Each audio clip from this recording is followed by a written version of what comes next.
पहली बार बिहार में 3 बिलियन की परियोजना आ रही है प्राइवेट। यहाँ भागलपुर की पीरपैंती में 2400 मेगावाट के थर्मल पावर प्रोजेक्ट का शिलान्यास किया गया है। बिहार सरकार जो 2400 मेगावाट होगा उसकी पहली खरीदार होगी, पहला किस्त उसे ही मिलेगा जी। 25 साल तक ये रहेगा। मुद्दा विहीन चुनाव हो गया धीरे धीरे। और अब तेजस्वी यादव जब यात्रा पे गए हैं, आप मुझसे पूछ रहे थे सर उनका एजेंडा क्या है? आरजेडी और कांग्रेस की सरकारों के कुशासन का बहुत बड़ा नुकसान इसी क्षेत्र को उठाना पड़ा है। सस्ती जमीन, सस्ती आधारभूत संरचनाएं, सस्ता ट्रांसपोर्ट देने जा रहा है। बिहार में किया जा रहा है, ये बिहार में रोजगार की संभावनाएं, असीमित संभावनाएं खोलने जा रहा है। इसलिए मैं कह रहा हूं कि जबरदस्त आंधी तूफान आने वाला नौकरियों का अपनी अपनी कुर्सी की पेटी बांध लीजिए, एक छाता रखिएगा और रिज्यूम जरूर साथ में। नोरमा ग्रुप, जो सोचता है वो करता है। आपके अपने सपनों का आशियाना। तेजस्वी यादव बिहार अधिकार यात्रा पे निकल गए हैं, लेकिन बिहार अधिकार यात्रा जो कर रहे हैं तेजस्वी यादव, उनके पास क्या मुद्दा है? एक तरफ वो बात करते हैं रोजगार की, लेकिन दूसरे तरफ नीतीश कुमार जो हैं, उनके कई मुद्दों पर पहले से ही फील्डिंग सेट कर दी है, पॉइंट टू पॉइंट। आपको बता दें कि नीतीश कुमार बिहार में फिर से रोजगार की बाढ़ लाने वाले हैं। सर, नीतीश कुमार लगातार तेजस्वी यादव की फील्डिंग सेट करते जा रहे हैं। तेजस्वी यादव कह रहे हैं कि इन मुद्दों पे हम चर्चा करेंगे, लेकिन उनका एक मुद्दा जो सबसे बड़ा मुद्दा था, नीतीश कुमार ने हाईजेक कर लिया फिर से। देखिए, आपने सही कहा कि बिहार में जब तेजस्वी यादव निकले हैं अपने अधिकार यात्रा पर, तो जनता के बीच जाएंगे जी, निश्चित ही जनता के बीच जाएंगे तो मुद्दों पर बात करेंगे। लेकिन मैं आपसे जानना चाह रहा हूं कि मुद्दे कौन से होंगे, आखिर कौन सा ऐसा मुद्दा है जो बच गया है? बिहार में नीतीश कुमार ने तेजस्वी यादव की point two point fielding set कर दी है। हर मुद्दा विपक्ष का हाईजेक कर लिया है। हाल की अगर घोषणाएं 3 महीने की देखिएगा तो मुझे नजर नहीं आ रहा है कि विपक्ष के पास अब कोई मुद्दा रह गया है। और अगर मुद्दा होता तो वो इतनी छोटी सी बात को लेकर एसआईआर का मुद्दा इतना बड़ा बिहार में नहीं बनाते। ये राष्ट्रीय मुद्दा है, इसे दिल्ली जंतर मंतर को उतारा उठाना चाहिए था, ना कि बिहार के सीमांचल में, जहां के वोटरों की संख्या भी कम काटी गई है। बिल्कुल पटना में करते तो मैं मान लेता। निश्चित ही विपक्ष के पास बिहार में मुद्दा नहीं है। मैं बार बार कह रहा हूं, ये मुद्दा विहीन चुनाव हो गया धीरे धीरे। और अब तेजस्वी यादव जब यात्रा पे गए हैं, आप मुझसे पूछ रहे थे सर उनका एजेंडा क्या होगा जी। मैंने कहा कि रोजगार होना चाहिए, लेकिन उनके पार्टी की तरफ से कोई स्पष्टीकरण नहीं आया है। बोल भी रहे हैं, उसमें बहुत कुछ बोल नहीं रहे रोजगार के बारे में। बिल्कुल, इसका कारण है नीतीश कुमार ने इस बार तेजस्वी के रोजगार वाले मुद्दे की भी फील्डिंग सेट कर दी है।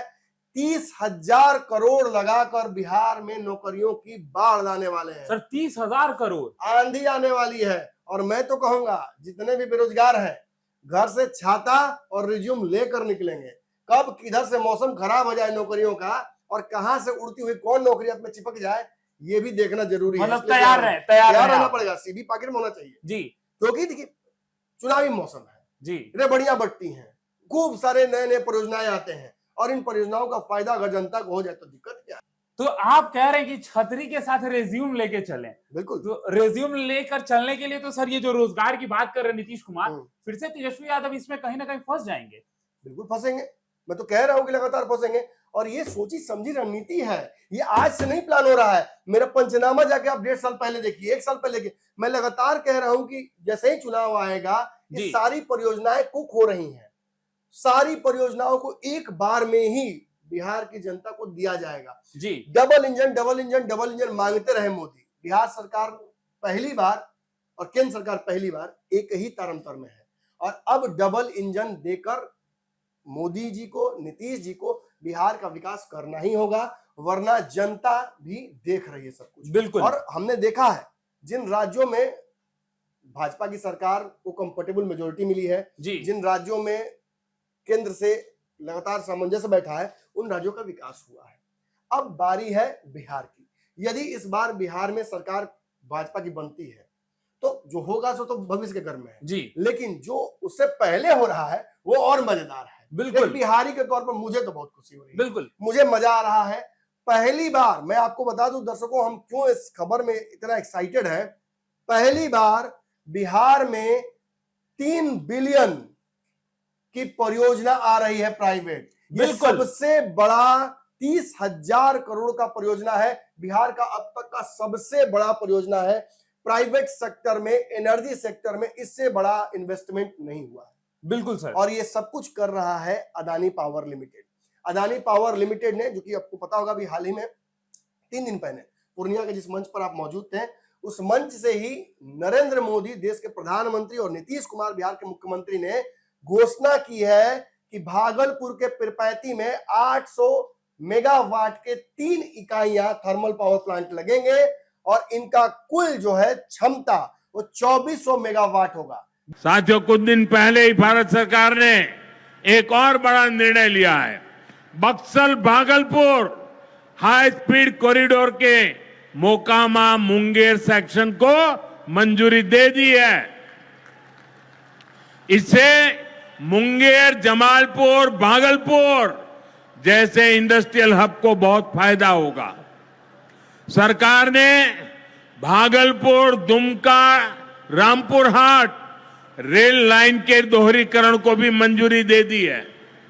साथियों, देश के विकास के लिए बिहार का विकास जरूरी है और बिहार के विकास के लिए पूर्णिया और सीमांचल का विकास जरूरी है। सबसे मजेदार बात बताऊं, आप कहिए कि बिहार में बनेगा सर, मिलेगा कितना बिहार को, क्या फायदा होगा? सबसे मजेदार बात है कि 25 साल तक इस पावर प्लांट से जितनी बिजली निकलेगी वो बिहार सरकार को दी जाएगी। बिल्कुल। बिहार सरकार अब इस बिजली का करेगी क्या, इस खबर में आगे बताएंगे, लेकिन पहले इस परियोजना के बारे में पूरा डिटेल आपको दे देते हैं। याद रखिएगा, सवाल आपको पूछना है मेरे से जी। 30,000 करोड़ लागत की ये परियोजना है। 12,000 लोगों का श्रम इसमें लगेगा। 2028 तक ये कंप्लीट होना है जी। 12,000 से अधिक लोगों को जो रोजगार है 28 तक का सुरक्षित हो गया इसमें जी। कम से कम। इसके अलावा 3,000 परमानेंट जॉब्स ये जनरेट करेगा। 3,000 लोगों को परमानेंट जॉब, एक प्लांट में 3,000 लोग, सोचिए जी, कितनी बड़ी बात है। 3,000 लोगों का तो यही फिटिंग हो गया, सेटिंग हो गया। तैयार रखिएगा रिज्यूम अपना, आगे सुनिए। 2028 तक ये चलेगा तो अब 12,000 लोगों का तो 28 तक बेरोजगार मिलना तय है। बिल्कुल, जो इंफ्रास्ट्रक्चर होगा उसमें। बिल्कुल। बिहार सरकार जो 2400 मेगावाट होगा उसकी पहली खरीदार होगी, पहला किस्त उसे ही मिलेगा जी। 25 साल तक ये रहेगा करार। उसके बाद ये एक चर्चा खूब हो रही थी कि मैंने आपको चर्चा परसों भी की थी कि अडानी यहाँ पे इतना बड़ा पावर प्लांट लगा रहे हैं, अडानी क्यों लगाएंगे, कोई भी बड़ा इतना पूंजी क्यों लगाएगा? बिल्कुल। सरकार इंडस्ट्रियल पॉलिसी लाएगी तब ना जी। सरकार इंडस्ट्रियल पॉलिसी लाएगी तो लोग यहाँ बाधा उत्पन्न करते हैं। कुछ लोग लगते हैं निगेटिव करने कि सरकार ने बहुत सस्ते दर पर बिजली दे दी, जमीन दे दी। अदानी पावर लिमिटेड को 25 राज्य बिजली संयंत्र लगाने के लिए अपने यहाँ वेलकम कर रहे थे। बिल्कुल। 2010 में नीतीश कुमार और भाजपा की जो सरकार थी, जो भाजपा और नीतीश कुमार एक साथ थे, उस समय ही ये तय हुआ था कि यहाँ पर पावर प्लांट बनेगा। इसको लेकर बिडिंग शुरू की गई थी और जो ओपन बिडिंग प्रक्रिया है उसमें अदानी को ये मिला है। 2010 से ये बिहार सरकार इसको लेकर तैयारी कर रही थी और आपको जानकर ये हैरानी होगी कि सबसे कम जो मतलब रेट पर यहाँ से उपलब्ध करके, जैसे 3,000 करोड़ लगाएंगे अदानी, यहाँ से बिजली उत्पन्न होगी या जो भी लगाएंगे 3,000 करोड़ पर लगाएंगे, यहाँ से जो बिजली उत्पन्न होगी उसको बिजली को फिर बेचना भी तो है जी। तो सबसे कम दर पर बिजली बना कर देने की गारंटी अदानी पावर लिमिटेड ने ली 6.075 प्रति किलोवाट के हिसाब से। सर मतलब रोजगार भी देंगे और बिजली भी सस्ती बिजली देंगे। और अब बताते हैं आपको कि इससे फायदा क्या होगा जी। देखिए 3,000 लोगों को नौकरी मिल गई तो बिहार 13,000 करोड़ लोगों का जगह है। बिल्कुल। इतने सारे लोगों को भी तो रोजगार देना है। और सर एक और बात इसमें बड़ी है, पलायन अब रुकेगी और लोग को बिहार में ही जॉब मिलने जा रहा है। बिल्कुल। और इस मजेदार बात समझिए जी, ये जो 2400 मेगावाट बिजली उत्पन्न होगी और ये जो 6.075 प्रति किलोवाट के हिसाब से दी जाएगी और इसमें जो 3,000 लोग काम करेंगे, उसके अतिरिक्त बिहार जो इंडस्ट्रियल पॉलिसी लेकर आ रहा है जी, जिसके तहत बिहार उद्यमियों को सस्ता बिजली, सस्ती जमीन, सस्ती आधारभूत संरचनाएं, सस्ता ट्रांसपोर्ट देने जा रहा है। इसकी वजह से ये 3,000 करोड़ का एक प्लांट आया है ना, ऐसे इससे भी बड़ी बड़ी परियोजनाएं, बॉटलिंग प्लांट्स, बड़े बड़े मैन्युफैक्चरिंग हब्स बिहार में लगाए जाएंगे। अभी जो भी आता है बाहर से, मैं आपको बताता हूँ, एक मखाना प्रोसेसिंग प्लांट की बात चल रही है मधुबनी में, मेरे एक करीबी व्यक्ति लगाना चाह रहे हैं जी। उन्होंने कहा सर लगा तो दें, हम सामान भी लेकर आ जाए। हमें सबसे बड़ी समस्या उत्पन्न होती है कि बिजली सरकार कैसे देगी। बिल्कुल। बिहार के पास बिजली है कहाँ उतना। बिल्कुल। बिहार के पास उतना बिजली है कहां अतिरिक्त? तो 30,000 करोड़ रुपए की लागत से बनने वाला ये एपीएल अदानी पावर लिमिटेड का थर्मल पावर प्लांट भागलपुर के पिरपैती में ये 2400 मेगावाट बिजली उत्पन्न करेगा। जी 800 मेगावाट पर इकाई के हिसाब से 3 इकाइयां हैं और जी। ये बिजली बिहार के इंडस्ट्रियलाइजेशन में इस्तेमाल की जाएगी। बिहार के उद्यमियों को, नए रोजगारों को, नए संयंत्रों को, नए फैक्ट्रियों को, नए कारखानों को ये बिजली रियायती दर पर दी जाएगी, जिससे बिहार में इंडस्ट्रियल रिवॉल्यूशन आएगा। बिल्कुल बिहार के पूर्णिया में तो ये शुरू भी हो गया है, बाकी जगहों पर भी इस तरीके से ही इंडस्ट्रियल हब बनाने की कोशिश की जाएगी। मुजफ्फरपुर, भागलपुर, बक्सर, आसपास के सारे इलाके, चतरा तक, हर जगह, झारखंड की चतरा तक, मतलब जी आप जमुई से होते जाइएगा बिल्कुल वहां तक, हर जगह इस तरीके के इंडस्ट्रियल हब बनाने की कोशिश की जा रही है। जी और उनका जो, देखिए बिहार की खासियत रही कि बिहार कई जगहों से इंटरनेशनल बॉर्डर से जुड़ा हुआ है, कई जगहों से राज्यों से भी जुड़ा हुआ है, तो इसका फायदा अब असली उठने वाला है। नॉर्थ ईस्ट कॉरिडोर पूर्णिया अकेले इतनी मैन्युफैक्चरिंग करने जा रहा है और नौकरियां पैदा करने जा रहा है कि वहां से जो उत्पन्न प्रोडक्ट होंगे उनको नॉर्थ ईस्ट में बेचना एकदम आसान होगा। बिल्कुल कनेक्टिविटी हो जाएगी सर। हाल जी। ही में मेरे एक बहुत करीबी व्यक्ति ने वहां पर पूर्णिया में इबीटो नाम की कंपनी है जो वहां पर इलेक्ट्रिक व्हीकल्स लगाने की फैक्ट्री स्टेब्लिश करने की शुरुआत कर रही है। ये सब कुछ क्यों हो रहा है? ये सब कुछ इसलिए हो रहा है क्योंकि बिहार इंडस्ट्री फ्रेंडली हो रहा है। बिल्कुल बिहार के पास अतिरिक्त बिजली आ रही है, जी बिहार के पास नए संयंत्र आ रहे हैं और जी अदानी पावर लिमिटेड द्वारा जो सबसे बड़ा इन्वेस्टमेंट अब तक का प्राइवेट सेक्टर का, इंडियन सेक्टर का बिहार में किया जा रहा है, ये बिहार में रोजगार की संभावनाएं, असीमित संभावनाएं खोलने जा रहा है। इसीलिए मैं कह रहा हूं कि जबरदस्त आंधी तूफान आने वाला नौकरियों का। अपनी अपनी कुर्सी की पेटी बांध लीजिए, एक छाता रखिएगा और रिज्यूम जरूर साथ में रखिएगा। सर आने वाले समय में कहीं ना कहीं अब भागलपुर को एनर्जी हब के नाम से जाना जाएगा। बिल्कुल बिल्कुल, तो पहले से भी देखिए उस क्षेत्र में, अब देखिएगा बाढ़ से शुरू कीजिएगा जी तो आप लगभग पूरा एरिया उसी के लिए जाना जाता है जी और बहुत जमीन है वहां, बहुत जमीन है, असीमित संसाधन है, ताल का क्षेत्र है। लोग कहते हैं कि यार कुछ यूज नहीं हो सकता है, देखिए यूज कैसे हो सकता है। जी बिल्कुल सही विजन हो, सही नेतृत्व हो और सही ढंग से सोचा जाए तो अदानी जैसे बड़े बड़े इंडस्ट्रीज भी बिहार में आकर पैसा लगाने के लिए तैयार हो जाते हैं। बिल्कुल और सर समस्या ये है ना, इसमें भी नुक्ताचीनी जब लोग करते हैं तो मुझे बड़ा अफसोस होता है। मैं सोचता हूँ कि मतलब क्या दुर्भाग्य है बिहार का कि एक समय जब सड़कें बन रही थी तो नेता उस समय कहा करते थे, कौन कहता था मुझे नहीं, मैं नहीं जाऊंगा उसमें, कहते थे कि जब सड़क बन जाएगा तो चोरी छिनराई करके भागेगा सब, भाग जाएगा सब, पकड़ नहीं पाएगा पुलिस। आज तो पुलिस को भी तो रोड चाहिए, एम्बुलेंस भी दूसरी रोड से जाता है। बिल्कुल ताकि पकड़ सके। हाँ, एम्बुलेंस भी दूसरी रोड से जाता है। जी आज कितने लोगों की जान बच रही है। ये जो सड़क और इंफ्रास्ट्रक्चर बना है, लोग बिल्कुल। कहते नीतीश खाली सड़क दी है, हम्म। अरे सड़क के चलते ही तो पहुंच के आज रैली में टाइम पर गाली दे रहा हूं नीतीश कुमार को। कनेक्टिविटी हो पा रहा है। ये बिल्कुल भी तो नीतीश कुमार की वजह से आज यात्रा कर रहे हैं, वोटर अधिकार यात्रा। जी हमारे सामने इतनी बड़ा काफिला राहुल गांधी को गुजर रहा था, उस सड़क से ही गुजर रहा था जिस सड़क का निर्माण किया गया है। बिल्कुल सर। तो कहीं ना कहीं देखिए, मैं साफ साफ कहूंगा, जिसकी प्रक्रिया 2010 से शुरू हुई थी, उस पर विवाद करा करके चुनाव से पहले इस परियोजना को फंसाने की कोशिश की जा रही थी, ताकि फंस जाए तो फिर हम कह सके रोजगार तो हम न देंगे, रोजगार हम देंगे। आपके कहने से अदानी यहाँ पे प्लांट लगाने जा रहा है, आपके कहने से डॉक्टर यहाँ रुकेगा, वो ज्यादा पीछे नहीं जाऊंगा जी लेकिन ये कहानी तय है।